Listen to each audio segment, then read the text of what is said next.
بسم اللہ الرحمن الرحیم۔ تین طرح کے کام میرے مولا سجاد نے اس زمانے میں اپنائے جس سے امامت امام زین العابدین کے اصول کے طور پر بیان کیا گیا ہے۔ اصول امامت امام سجاد۔ سب سے پہلا کام امام نے، توجہ چاہوں گا، سب سے پہلا کام امام نے عزیزو دعاؤں کے ذریعے سے، مناجات کے ذریعے سے، اللہ کی بارگاہ میں حاضری کے ذریعے سے اپنے چاہنے والوں کی تربیت کی۔ تربیت کس چیز کی؟ کہ جب یہ ہمارے مطابق موحد رہیں گے تو پھر یہ بڑے بڑے مارکوں سے گزر جائیں گے، یعنی وہ اللہ مانے کہ جس اللہ کو ہم جانتے ہیں، اور یہ نبی نے پہلے ہی کہہ دیا کہ اللہ کو سوائے میرے اور علی کے کوئی نہیں جانتا۔ ما عرف اللہ الا انا و علی، اللہ کو کوئی نہیں جانتا سوائے میرے اور علی کے۔ تو یا نبی بتائیں گے کہ اللہ کیا ہے، یا علی اور اولاد علی بتائیں گے کہ اللہ کیا ہے۔ تو مولا نے دعاؤں کے ذریعے سے اپنی قوم اور اپنے چاہنے والوں اور حضرت کو چاہنے والے ان کو توحید سے آشنا کیا۔ 54 دعائیں وہ صحیفہ سجادیہ میں، پھر 7 دعائیں ضمیمے کے طور پر۔ وہ ساری دعائیں آپ ذرا دیکھیں تو ان دعاؤں کے اندر سارا جو توجہ ہے وہ اس بات پر ہے کہ عقیدہ توحید کو بہتر کیا جائے۔ عنوان مختلف ہیں، مسائل مختلف ہیں، لیکن محور اللہ کی ذات۔ تو ایک یہ طریقہ آپ نے اپنایا اور اس کے اندر بڑے حسین پہلو ہیں۔ دعائے ابو حمزہ صومالی مارکۃ العرا دعا ہے، دعائے عرفہ مارکۃ العرا دعا ہے، جن پہ ہم اگر شرح کریں اس کی تو ایک معارف اور مفاہیم کا ایک سمندر ہے۔ دوسرا طریقہ جو حضرت نے اپنایا وہ یہ کہ یعنی توحید کے بارے میں ایک بہت بڑا رخنہ اور رکاوٹ تھی، جو اس ذریعے سے حضرت نے اس کا حل نکالا، اس کا حل دیا۔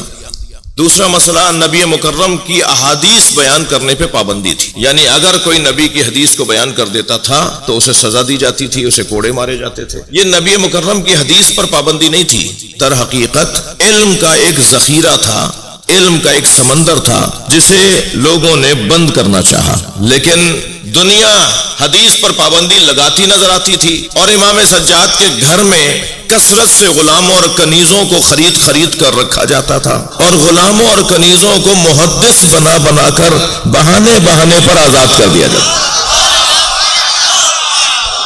بھائی مسجد میں تم حدیث بیان کرنے پر پابندی لگاؤ گے نا کہ کوئی مجمع میں اور مسجد میں حدیث بیان نہ کرے۔ اب میں یہاں زیادہ کیا کہوں کہ جو آج حدیث کے نام پر جماعتیں اور ادارے بناتے ہیں، کم سے کم وہ بھی تو جواب دینا کہ 80 سال تک حدیث بولنے پر کس نے پابندی لگائی تھی؟ اور 80 سال کوئی کم بات ہوتی ہے؟ ایک بچہ پیدا ہو کر 80 سال کی عمر میں ذرا اپنے بزرگوں کی دیکھیے کہ وہ کتنا دورانیہ گزرتا ہے 80 سال کا۔ جی 80 سال تک کوئی حدیث بیان نہیں کر سکتا۔ اب جنہیں حدیثیں پتہ تھیں وہ ضعیف ہو گئے، دنیا سے چلے گئے، چھپ کر اپنے شاگردوں کو بتا رہے ہیں، تو تعداد حدیثوں کی جو آج ہمارے پاس ہے اس سے 10 برابر زیادہ ہوتی، لیکن ان حدیثوں کو نسیان اور بھول کے سپرد کر دیا گیا، اور لوگ بھول گئے کیونکہ بیان کرنے پہ پابندی ہے۔ کثرت سے بیان ہوگی تو یاد رہے گی نا، بیان ہی نہیں ہو رہی تو یاد کیسے رہے گی؟